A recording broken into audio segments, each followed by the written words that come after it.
कहानी की शुरुआत में हम एक लड़की को देखते हैं जो रोड के बीचों बीच अपनी जान देने के लिए सड़क पर लेटी हुई है। कुछ ही देर में इस रोड पर एक गाड़ी आ जाती है। यह लड़की जैसे ही उस गाड़ी को अपनी ओर आता देखती है तो एक दर्दनाक मौत के डर से वो अपना इरादा बदल लेती है और वो सड़क से उठकर किनारे पर चली जाती है। तब वो गाड़ी वाला इंसान भी इस लड़की की मदद के लिए नहीं रुकता। वो इसे नजरअंदाज करके आगे निकल जाता है जैसे उसने कुछ देखा ही नहीं हो। इस लड़की का नाम लीसा है। लीसा की जिंदगी बिल्कुल भी ठीक नहीं चल रही। दरअसल आज लीसा की बेटी का जन्मदिन है, लेकिन अब उसकी बेटी इस दुनिया में नहीं रही। तब हम देखते हैं कि जो गाड़ी कुछ देर पहले लीसा को इग्नोर करके आगे निकल गई थी, उसे अपनी गलती का एहसास होता है। इसलिए वो आदमी अपनी गाड़ी रिवर्स करके लीसा के पास आता है। गाड़ी के अंदर बैठा एडम नाम का आदमी लीसा से पूछता है, क्या तुम ठीक हो? जिस पर लीसा जवाब देती है, हाँ मैं ठीक हूँ, मुझे कुछ नहीं हुआ। इस पर उस आदमी ने लीसा को बताया कि इस सुनसान इलाके से शहर काफी दूर है, इसलिए अगर तुम चाहो तो मैं तुम्हें शहर तक लिफ्ट दे सकता हूँ। लीसा मान जाती है और फौरन उसकी गाड़ी में बैठ जाती है। सफर के दौरान एडम लीसा से पूछता है कि तुम अकेली इस सुनसान जगह में क्या कर रही थी? लीसा ने एडम को बताया कि आज मेरी बेटी का जन्मदिन है, जिस वजह से वो आज मुझे बहुत याद आ रही है, पर बदकिस्मती से वो अब इस दुनिया में नहीं रही और अब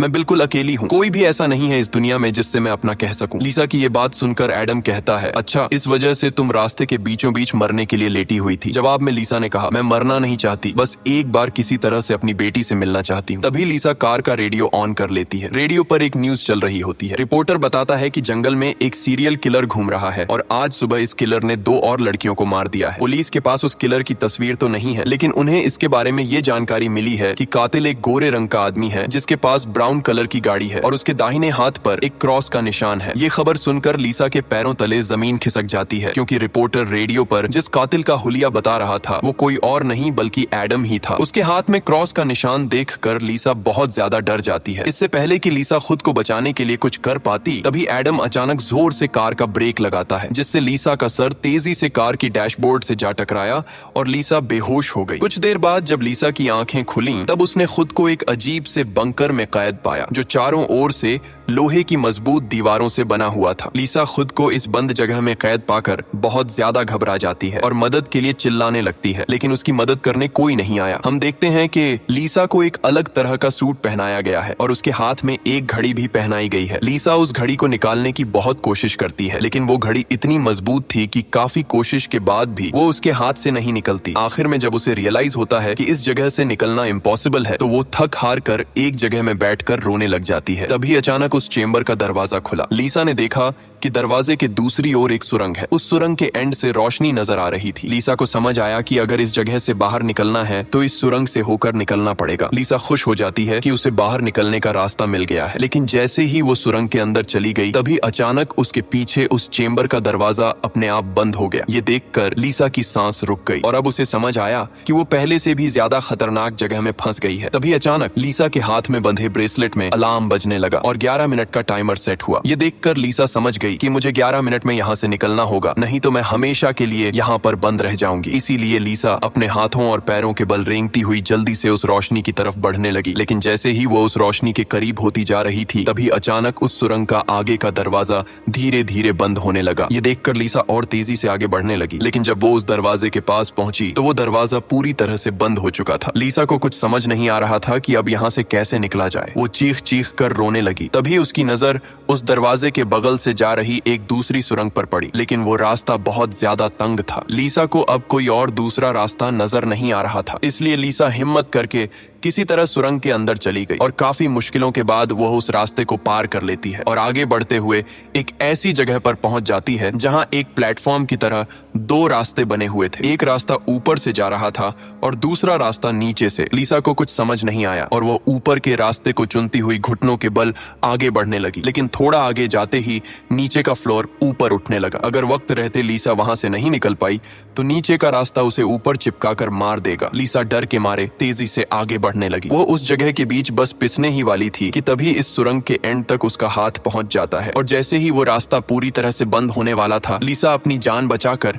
वहां से निकलने में कामयाब हो जाती है। खुद को कुचलने से बचाकर वो एक सुकून की सांस लेती है, लेकिन उसे पता नहीं था कि अब उसके लिए मुश्किलें और भी बढ़ने वाली हैं, क्योंकि आगे का रास्ता और भी ज्यादा खतरनाक है। तभी उसके घड़ी में अलार्म बज उठा। ये अलार्म बता रहा था कि आधा समय बीत चुका है और अब उसके पास सिर्फ 5 मिनट बाकी है। इसीलिए वो अब फिर से आगे बढ़ने लगी। जहाँ उसे थोड़ी दूर जाते ही रास्ते में कोई इंसान लेटा हुआ दिखाई दिया। लीसा जब उसके करीब आई तो उसने देखा कि वो कोई जिंदा इंसान नहीं बल्कि एक जली हुई डेड बॉडी है, जिसकी हालत बहुत खराब है। उस लाश के हाथ पर भी वैसी ही घड़ी बंधी हुई थी जैसी लीसा के हाथों पर बंधी थी। लीसा को समझ आ गया कि ये इंसान भी मेरी तरह इस सुरंग से निकलने की कोशिश कर रहा था, लेकिन वो यहाँ से निकलने में कामयाब नहीं हो सका और मारा गया। मतलब यहाँ से निकलना इम्पॉसिबल है। इस डेड बॉडी को देखकर लीसा की यहाँ से निकलने की बची कुची उम्मीद भी टूट गई, लेकिन उसने किसी तरह हिम्मत जुटाई और इस डेड बॉडी को साइड पर करके आगे बढ़ने लगी। जब वो घड़ी की तरफ देखती है तो उसके पास सिर्फ 2 मिनट का टाइम बचा हुआ था, इसीलिए वो और तेजी से आगे बढ़ने लगी। तभी अचानक एक मजबूत लोहे की सलाखों ने आकर उसका रास्ता रोक दिया। साथ ही उस सुरंग की दीवारों में से ढेर सारे हीटिंग पाइप निकलकर बाहर आने लगे और उस जगह को गर्म करने लगे। ये देख लीसा पूरी तरह से घबरा गई। वो समझ गई कि जल्द ही उसकी भी लाश उस जले हुए इंसान की तरह इस सुरंग में पड़ी होगी। उसे आगे क्या करना है कुछ समझ नहीं आ रहा था। तभी उसके पीछे दीवार का एक छोटा सा सेक्शन खुल गया, जिसे देख लीसा पीछे की तरफ रेंगती हुई उसके अंदर घुस गई। अगले ही पल एक कांच के दरवाजे ने इस सेक्शन को पूरी तरह से बंद कर दिया। जैसे ही लीसा के हाथ में बंधी घड़ी में टाइमर 0 पर पहुंचा, तभी उन हीटिंग पाइप से आग फुंवारे की तरह निकलने लगी और देखते ही देखते वो पूरी सुरंग आग की लपटों में डूब गई। लीसा जिस सेक्शन में बंद थी वह पूरी तरह से सिक्योर था, जिस वजह से उसकी जान बच गई। कुछ देर बाद वो हीटिंग पाइप्स वापस दीवार में चली गईं। लीसा जिस सेक्शन में बंद थी उस चेंबर का दरवाजा खुल गया। लीसा ने जो कुछ अभी अपनी आंखों के सामने देखा, उस वजह से लीसा उस सेक्शन से बाहर नहीं निकलना चाहती थी, पर उस सेक्शन की दीवार लीसा को बाहर धकेल देती है और पहले की तरह अपने आप सुरंग से जुड़ गई। लीसा जैसे ही वहां से बाहर आई तभी उसकी घड़ी में फिर से 11 मिनट का टाइमर सेट हुआ। वह जैसे ही थोड़ा आगे बढ़ी तभी उस सुरंग का ऊपरी हिस्सा नीचे आने लगा और बिल्कुल उसके साथ आकर चिपक गया। बस इतना गैप बचा कि वो रेंगते हुए यहाँ से आगे निकल सके। लीसा अब पूरी तरह से बेबस हो चुकी थी। वो जोर जोर से रोने लगी। जब उसकी नजर घड़ी पर पड़ी तो वहां उसका टाइम खत्म हो रहा था, जिसका मतलब था कि अब से ठीक 11 मिनट बाद फिर से उस सुरंग में आग का सैलाब आएगा और लीसा को राख कर देगा। वो सोचती है कि इतनी बुरी मौत मरने से अच्छा है कि क्यों ना एक बार फिर से वो यहाँ से निकलने की कोशिश करे। इसीलिए वो फिर से हिम्मत करके अपनी जान बचाने के लिए पीठ के बल अपने हाथों के सहारे रेंगते हुए आगे बढ़ने लगी। थोड़ी दूर ऐसे ही रेंगते हुए जाने के बाद वो सुरंग खत्म हो गई और आगे पानी का एक टैंक आ गया। लीसा बहुत ज्यादा थक गई थी और प्यास ने उसका बुरा हाल कर दिया था। वो इसी तरह लेटे हुए हाथों की मदद से पानी पीकर अपनी प्यास बुझा लेती है। जब उसने अपनी घड़ी की तरफ देखा तो अब सिर्फ 8 मिनट रह गए थे। अब पानी के अलावा उसे कोई और दूसरा रास्ता नहीं दिखा, इसलिए वो एक लंबा सांस लेते हुए पानी में ही उतर गई। पानी में उतरने के बाद टैंक काफी बड़ा था। उसे अब समझ नहीं आ रहा था कि किस तरफ जाना है। वो यहाँ वहाँ पानी में निकलने का रास्ता ढूंढने लगी, मगर उसे कोई भी निकलने का रास्ता नहीं मिला। दूसरी तरफ जहाँ से वो इस टैंक में उतरी थी वह रास्ता भी बंद हो चुका था। अब उसकी सांस भी खत्म होने लगी थी। तभी टैंक में से ऊपर की तरफ एक दरवाजा खुल गया। लीसा जल्दी से उस दरवाजे से होते हुए ऊपर निकल आई। बाहर निकलते ही उसने जोर जोर से सांसें लीं और आगे का रास्ता तय करने लगी, लेकिन लीसा बहुत ज्यादा थक चुकी थी। आगे बढ़ना उसके लिए बहुत मुश्किल हो रहा था और कुछ ही देर में भारी थकान की वजह से लीसा की बीच रास्ते में ही आंख लग गई। लेकिन तभी लीसा के कानों में किसी के चीखने की आवाज गूंज उठी। वहां और भी कोई था जो मदद के लिए पुकार रहा था। उसकी आवाज सुनकर लीसा के अंदर बचने की एक उम्मीद जाग उठी, इसीलिए वो जल्दी से उस आवाज का पीछा करने लगी। अचानक एक जगह उसके ठीक नीचे एक दरवाजा खुला जिसके अंदर उबलता हुआ तेजाब था। लीसा उस तेजाब में गिरने से बाल बाल बची। वो तेजाब इतना खतरनाक था कि एक मजबूत लोहे को भी कुछ सेकंड में पिघला देता। लीसा जल्दी से अपने कपड़े का एक टुकड़ा काटती है और उसे टेस्ट करने के लिए तेजाब में डुबोती है। कपड़ा कुछ ही सेकंड में काली राख में बदल जाता है। ये देखकर वो बहुत ही संभल कर आगे बढ़ती है। वो अपने हाथों और पैरों को उस गड्ढे के किनारों पर रखकर उस जगह को पार करने ही वाली थी कि तभी उसका घुटना तेजाब में लग जाता है, जिससे लीसा दर्द से चीख पड़ी। खुशकिस्मती से उसके सूट की वजह से उसका घुटना गलने से बच गया, लेकिन उसके घुटने पर एक गहरा जख्म बन गया था। अच्छी बात ये थी कि अब वह मदद की आवाज काफी करीब से आ रही थी। लीसा अपना दर्द भूलकर फिर से उस आवाज का पीछा करने लगी और आखिरकार वो एक लोहे की ग्रिड के पास जा पहुंची। उससे कुछ दूरी पर एक और ग्रिड थी जिसके पीछे एक आदमी था। उस आदमी ने भी लीसा की तरह हाथ में घड़ी और सूट पहना था। लीसा उससे कहती है कि देखो मेरी बात सुनो, हम दोनों यहाँ पर फंसे हुए हैं, अगर हम एक दूसरे की मदद करें तो यहाँ से निकल सकते हैं। लेकिन वो आदमी काफी लंबे समय से उस सुरंग में फंसने की वजह से उसकी दिमागी हालत खराब हो चुकी थी। वो कभी लीसा को गालियां देने लगता तो कभी सॉरी करने लग जाता। वो कहता है कि ये लोग जल्द ही वापस आएंगे और हम दोनों को मार देंगे। ये कहकर वो पागल जोर जोर से हंसने लगा। तभी लीसा देखती है कि उसके हाथ में बंधी घड़ी में 60 सेकंड की काउंटिंग शुरू हो गई है। वो हीटिंग पाइप्स दोबारा दीवारों से बाहर निकल आए और इस बार बचने के लिए जो सेक्शन था वो लीसा और उस आदमी के बीचों बीच खुलता है, जिसमें सिर्फ एक ही इंसान के छिपने के लिए जगह थी। अब या तो वो पागल आदमी बचेगा या फिर लीसा। अगले ही पल लीसा और उस पागल आदमी के आगे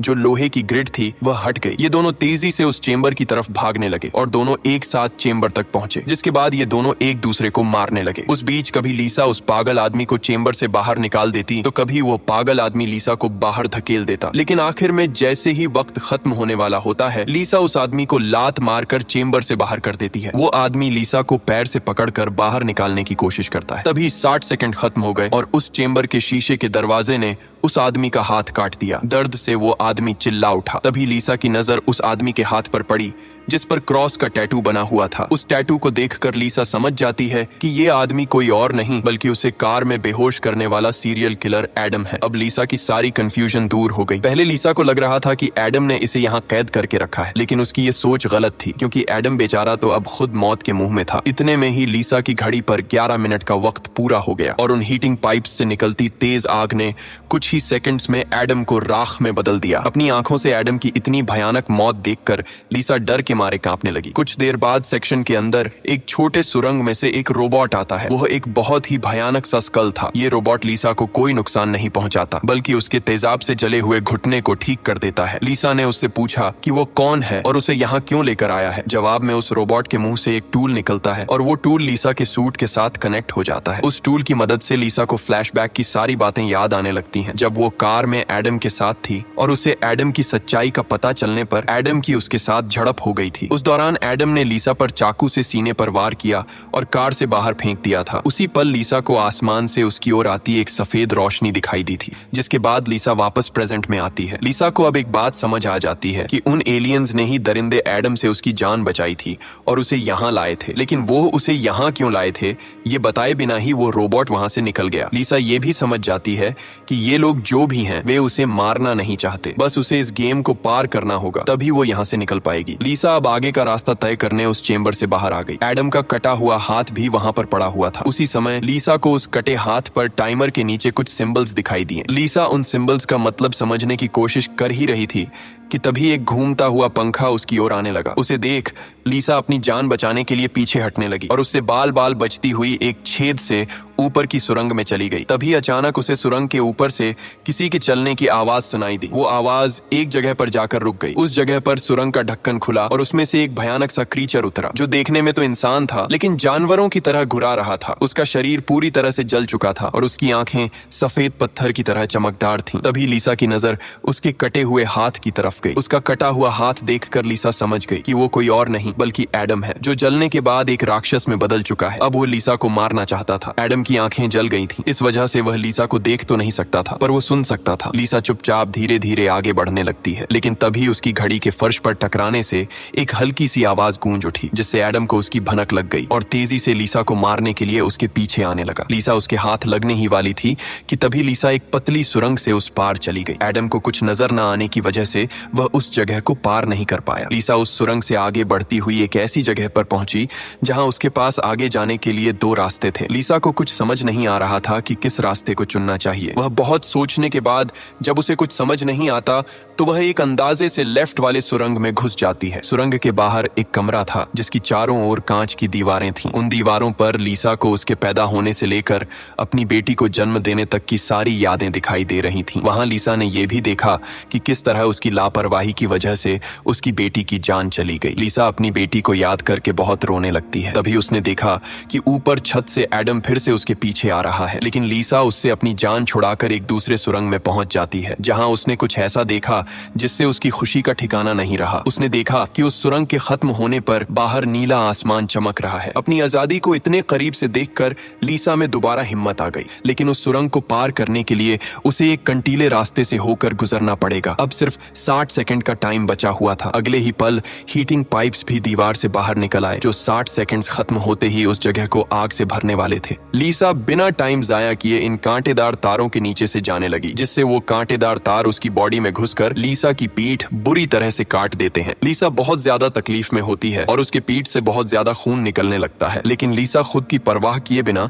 धीरे धीरे आसमान की तरफ बढ़ने लगी। तभी पीछे सुरंग में चेंबर खुला, जिसमें एडम झट से जाकर छिप गया। अब कुछ ही देर में आग का सैलाब आने वाला था। खून से लथपथ लीसा बाहर निकलने की कोशिश में थी, लेकिन बहुत ज्यादा खून बहने की वजह से अब आगे बढ़ना उसे मुश्किल हो रहा था। उसकी आंखें धुंधली हो रही थीं। तभी 60 सेकंड्स खत्म हो गए और अगले ही पल वहां आग बरसनी शुरू हुई। उससे पहले कि वो आग का सैलाब लीसा को भी अपनी चपेट में लेता, लीसा के ठीक नीचे एक द्वार खुला और वो नीचे एक चेंबर में जा गिरी और बेहोश हो गई। थोड़ी देर बाद जब लीसा की आंख खुली तो उसने देखा कि वो फिर से उसी जगह पर आ गई है जहां से उसने बढ़ना शुरू किया था। यानी अब तक उसने जितनी भी मेहनत की यहाँ से निकलने की, वो सारी जाया चली गई। ये देखकर लीसा अब पूरी तरह से टूट चुकी थी। तभी वो रोबोट उसकी मरहम पट्टी के लिए दोबारा आ जाता है। लीसा ने उसे मरहम पट्टी करने से रोका, क्योंकि वो दोबारा ये सब दोहराने के लिए तैयार नहीं थी। उसने रोबोट से कहा कि वो अब सिर्फ मरना चाहती है। उस रोबोट ने लीसा की बात मान ली और उसके मुंह से एक इंजेक्शन निकलकर लीसा के शरीर की तरफ बढ़ने लगा। तभी लीसा को एडम के हाथ पर बने हुए निशान याद आ गए। वो समझ गई कि जरूर वो निशान यहाँ से बाहर निकलने का रास्ता बताते हैं, इसलिए वो अपने खून से दीवार पर एडम के हाथ पर बने हुए निशान बनाने लगी, जिसे काफी गौर से देखने के बाद लीसा को पता लगा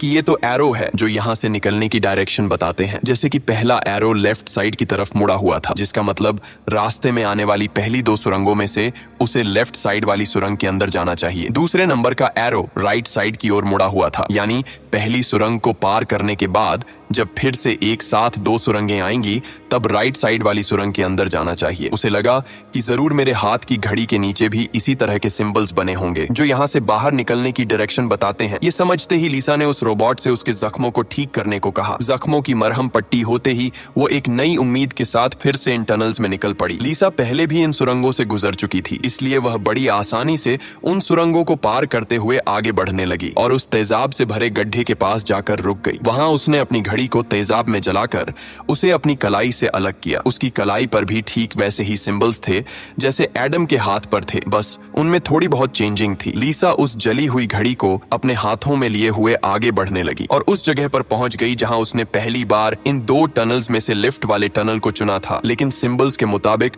सही सुरंग राइट वाली है। वो जल्दी से राइट वाली सुरंग में चली गई, जहां आगे जाकर उसे 2 और सुरंगें मिली जिनमें सही सुरंग लेफ्ट वाली थी। इसी तरह लीसा अपने हाथ पर बने निशान की मदद से हर बार सही रास्ता चुनकर आगे बढ़ रही थी, लेकिन तभी एक बार फिर से एडम उसके पीछे पड़ गया। यहाँ लीसा समझदारी से काम लेते हुए एडम को गुमराह करने के लिए एक सुरंग के अंदर अपनी घड़ी फेंक दी और खुद दूसरी सुरंग में छिपकर बैठ गई। एडम घड़ी की आवाज का पीछा करते करते दूसरी सुरंग में घुस गया। एडम के जाते ही जब लीसा ने अपनी कलाई पर बने सिंबल्स चेक किए तो उसे पता चला कि उसने एडम को जिस सुरंग में भेजा था वही सही सुरंग थी। ये देखकर लीसा बहुत ज्यादा परेशान हो गई। अब लीसा के पास कोई दूसरा रास्ता नहीं था, इसलिए वो धीरे से एडम जिस टनल में था वो भी उस टनल में घुस गई। ये टनल काफी अजीब सा था, ऐसा लग रहा था कि ये टनल जैसे किसी बड़े जानवर का पेट हो। लीसा धीरे धीरे आगे बढ़ने लगी। थोड़ा सा आगे जाकर उसने देखा कि उसकी घड़ी सामने पड़ी हुई है, लेकिन एडम भी वहाँ पर मौजूद है। एडम अब चूंकि देख नहीं सकता था, इसलिए लीसा चुपके से उस घड़ी को उठा लेती है और तभी घड़ी में 60 सेकंड्स बचे होने का अलार्म बजने लगा, जिसकी आवाज से एडम को लीसा की भनक लग गई। वह दोबारा लीसा का पीछा करने लगा। उससे बचने के लिए लीसा जिस रास्ते से आई थी उसी रास्ते से वापस भागने लगी। उस वक्त लीसा की घड़ी में 60 सेकंड्स का काउंटिंग शुरू हो चुका था और सुरंग से हीटिंग पाइप्स भी निकल आए थे। साथ ही सुरंग में बचाव चेंबर भी खुल चुका था। लीसा जल्दी से उस चेंबर में जाकर छिप गई। एडम भी वहां तक पहुंच जाता है, लेकिन अब काफी देर हो चुकी थी क्योंकि उस चेंबर को शीशे के दरवाजे ने बंद कर दिया था। यहाँ लीसा एडम को चिढ़ाने के लिए उसे मिडिल फिंगर दिखाती है, पर बदकिस्मती से इस बार आग बरसाने वाले हीटिंग ट्यूब्स आग बरसाए बिना ही अंदर चले गए, जिसके बाद चेंबर का दरवाजा भी खुल गया और अगले ही पल एडम लीसा पर टूट पड़ा। लीसा भी खुद को बचाने के लिए एडम से लड़ पड़ी और उस शैतान के सर को अपने पैरों से दबाने लगी। पीछे से चेंबर की दीवार भी लीसा को आगे की तरफ धकेलने लगा, जिससे उस शैतान एडम का सर कुचल गया और फाइनली लीसा को एडम से छुटकारा मिल गया। लीसा अब अपने रास्ते पर आगे बढ़ने लगी, जहां आगे चलकर उसे वापस 2 रास्ते मिले। उसकी कलाई पर बने सिंबल्स के मुताबिक उसे राइट वाले सुरंग से जाना था और ये उस भूल भुलैया की आखिरी सुरंग थी। लेकिन तभी लेफ्ट वाली सुरंग से एक लड़की बाहर निकल आई। उसे देख लीसा की आंखें खुली की खुली रह गईं और वो रोने लगी, क्योंकि यह लड़की कोई और नहीं बल्कि उसकी बेटी नीना थी। नीना के मरने के बाद से लीसा ने जीना ही छोड़ दिया था। उसकी बस यही एक ख्वाहिश थी कि वो किसी तरह नीना से मिल पाए और आखिरकार आज उसकी ये ख्वाहिश भी पूरी हो गई। नीना ने अपनी माँ लीसा से कहा कि अब दोबारा मुझे फिर से अकेला मत छोड़ना, जिस पर लीसा ने जवाब दिया, नहीं बेटा, मैं हमेशा तुम्हारे साथ रहूंगी। जिस पर नीना कहती है, तो फिर आओ मेरे साथ लेफ्ट वाले टनल में चलो। लीसा रोते हुए बोली, नीना, मैं तुम्हें फिर से खोना नहीं चाहती, लेकिन सच तो ये है कि तुम पहले ही मर चुकी हो और मेरी मंजिल दूसरी सुरंग में है। इतना कहकर लीसा वहां से जाने लगी। पीछे से नीना उसे पुकारती रही, लेकिन लीसा दिल पर पत्थर रखकर उस सुरंग से बाहर निकली। बाहर आते ही लीसा फूट फूट कर रोने लगती है। उसके बाद लीसा ने बिना समय गंवाए राइट वाली सुरंग में घुस गई, जहां उसे सुरंग के अंत में खुला आसमान दिख रहा था। वो खुश होकर तेजी से आगे बढ़ने लगी, लेकिन तभी उसके रास्ते में 3 लोहे के ब्लेड्स आ गए, जो लगातार तेजी से ऊपर नीचे हो रहे थे, जिन्हें पार करने का मतलब था खुद के टुकड़े करवाना। लेकिन लीसा को हर हाल में यहाँ से निकलना था, इसीलिए उसने गौर किया कि उनमें से पहला ब्लेड हर 4 सेकंड्स में एक बार नीचे आ रहा है। लीसा उसके करीब पहुंची और जैसे ही वो ब्लेड ऊपर गया तो 4 सेकंड्स पूरे होने से पहले झट से उस पार चली गई। उसके बाद वो दूसरे ब्लेड के पास पहुंच जाती है। इसी तरह दूसरा ब्लेड हर 3 सेकंड्स में नीचे आ रहा था। लीसा ने हिम्मत दिखाते हुए उसे भी पार कर लिया, लेकिन लास्ट वाला ब्लेड सिर्फ 2 सेकंड्स में नीचे आ रहा था, जिसे पार करना लीसा के लिए बहुत ही मुश्किल था। पर आजादी की चाहत में लीसा ने उसे भी पार तो कर दिया, लेकिन बदकिस्मती से उसका पैर ब्लेड के बीच आकर कट गया। लीसा का दर्द से बुरा हाल हो गया था, लेकिन लीसा अपने पैर की परवाह किए बिना सुरंग के एंड तक पहुंच जाती है, जहां उसे खुला आसमान नजर आ रहा था। लेकिन जैसे ही उसने अपना हाथ सुरंग से बाहर निकालने के लिए आगे बढ़ाया, उसका हाथ सामने लगाए स्क्रीन पर जा लगा, जहां खुले आसमान का वीडियो चल रहा था। ये देखकर लीसा बहुत ज्यादा मायूस हुई। उसने कहा, मैंने वो सब कुछ किया जो मुझे करने को कहा गया था। उसके बाद वो पागलों की तरह हंसने लगी। तभी सुरंग से हीटिंग पाइप्स निकल आए, क्योंकि अब कुछ देर बाद 11 मिनट का टाइम खत्म होने वाला था। लीसा अब सुकून से मौत का इंतजार करने लगी, लेकिन इस बार वो हीटिंग पाइप्स उसे जलाए बिना ही वापस सुरंग में चली गई। तभी अचानक सुरंग का ऊपर का हिस्सा खुल गया और एक तेज रोशनी लीसा पर पड़ी। लीसा का शरीर अपने आप हवा में उठने लगा और उस रोशनी में समा गया। थोड़ी देर बाद जब लीसा की आंख खुली तो उसने खुद को एक झरने के किनारे पाया, जिसे देख लीसा के चेहरे पर मुस्कान वापस लौट आई। वहां पर नीना भी मौजूद थी। लीसा ने नीना से पूछा, क्या मैं मर चुकी हूँ? इस पर नीना ने कहा, तुम्हारा शरीर एक बार नहीं बल्कि अब तक कई बार मर चुका है। लीसा ने फिर से पूछा कि अब यहाँ मुझे क्या करना है, जिस पर नीना ने जवाब दिया, यहाँ तुम्हें बस जीना है और कुछ नहीं करना। यहाँ हमें पता चलता है कि जिस जगह पर लीसा अब मौजूद थी वो जगह दुनिया नहीं बल्कि कुछ और ही थी और किसी स्वर्ग की तरह खूबसूरत थी। इस फिल्म की शॉर्टकट एक्सप्लेनेशन ये है कि लीसा जब एडम के साथ कार में सफर कर रही थी, तब एडम ने लीसा पर चाकू से वार करके उसे मार दिया, जिसके बाद वह सीधा नरक पहुंची। वहां उसके पाप धुल गए और एंड में वह स्वर्ग जा पहुंची। इसी के साथ ये कहानी खत्म हो जाती है। अगर वीडियो आपको अच्छी लगी हो तो हमारे चैनल को सब्सक्राइब और वीडियो को लाइक कीजिए।